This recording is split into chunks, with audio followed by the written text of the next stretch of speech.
First thing, next year, there better be a lot more girls up here.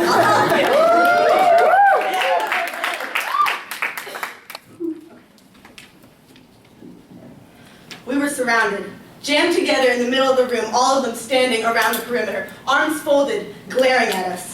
We tried our best to ignore them, but their negative aura intruded. We looked at each other, raised our eyebrows in joint acknowledgement of the uncomfortable position we were in, as our mouths continued to sing the Birkat and Shabbat Nirot. I felt rushed, nervous about them watching us in exasperation, texting furtively in the pockets of their coats, pacing in frustration, waiting for us to finish already so we could just go back to the damn hotel.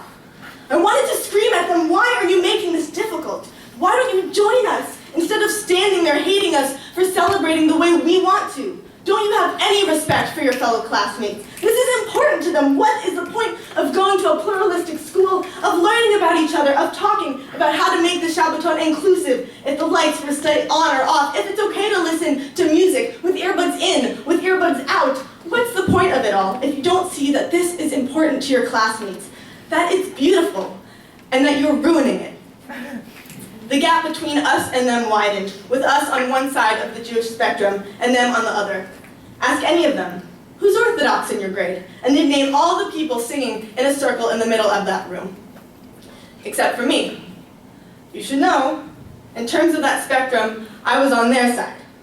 But like always, I wanted to support my friends. I wanted to revel in Shabbat singing like they did. I wanted to feel what this meant to them, make it mean that way to me. I had joined in the circle, wandered across the spectrum to the other side, and I opened my mind. I went to an optional Ma'ariv service that weekend. I sat with the girls when we had a trichlitza, because there were only 3 of them there, and they looked so sad. I tried to accept that I couldn't be the one to lead the Birkat. A boy had to. I sang Zmirot in the middle of a room of hostile people, all of whose minds stayed closed, because they didn't understand what I did. They didn't understand that part of being a Jew was learning about your fellow Jews' way of practice, stepping outside your comfort zone, and accepting that that comfort zone is allowed to be breached by something within your own religion, not just Hinduism, Jainism, Islam, Buddhism, Christianity, atheism. You can be stretched from within.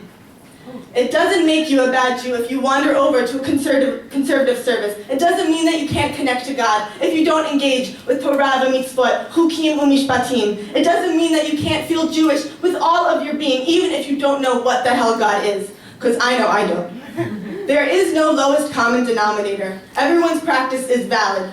Yours might not be for me, mine might not be for you, but that is no excuse to not support each other, to build a wall around yourself and your community. That is no excuse not to try something different and learn something new about Judaism, about your friend, about God, about yourself.